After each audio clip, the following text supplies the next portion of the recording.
வணக்கம் நண்பர்களே. ராமாயணம் நமக்கு குடும்பக் கதை போல தெரியும். ஆனால் அதன் ஒவ்வொரு பக்கத்திலும் பல ரகசியங்கள் புதைந்துள்ளன. இன்று மகாவிஷ்ணுவின் அவதாரங்களில் மிக முக்கியமான ராமரின் கதைக்கு பின்னால் உள்ள ஒரு அறியப்படாத உண்மையை நாம் தெரிந்து கொள்ளப் போகிறோம்.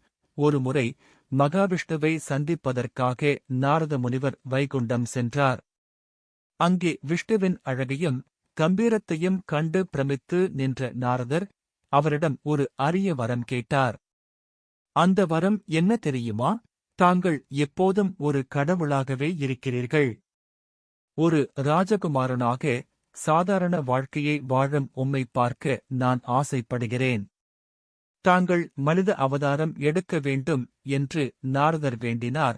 நாரதரின் இந்த கோரிக்கையை விஷ்ணு ஏற்றுக்கொண்டார். ஆனால் அவர் ஒரு நிபந்தனை விதித்தார். நான் மனிதனாகப் பிறந்து என் தெய்வீக சக்திகளை முழுமையாக வெளிப்படுத்த மாட்டேன். நான் மனிதர்களின் துன்பங்களை அனுபவிப்பேன்.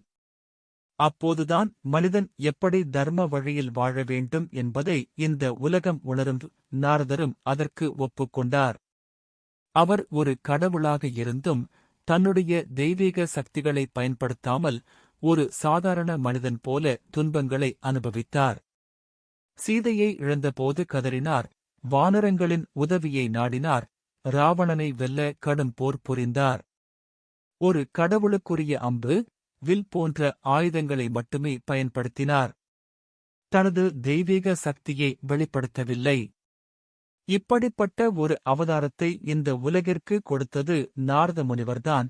ராவண வதத்துக்குப் பிறகு ராமர் தனது வைகுண்ட பயணத்தை முடித்துக் கொள்வதாக அறிவித்தபோது ஹனுமான், ராமா, தாங்கள் விஷ்ணுவாகி விடுவீர்கள், உங்களை பிரிந்து நான் இருக்க மாட்டேன் என்று கூறினார். இந்த ஆழ்ந்த பக்தியைக் கண்ட ராமர் ஹனுமானுக்கு சிரஞ்சீவி வரம்பளித்தார். இறுதியாக ராமர் ஏன் மனிதனாகப் பிறந்தார்?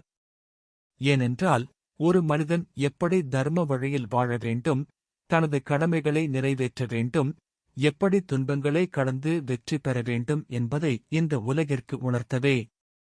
ராமரின் கதை ஒரு கடவுளின் கதை மட்டுமல்ல, அது ஒரு சரியான மனிதனின் கதை. இந்த அரிய தகவலை உங்கள் நண்பர்களுடன் பகிர்ந்து கொள்ளுங்கள். மீண்டும் ஒரு புதிய தகவலுடன் சந்திப்போம். நன்றி.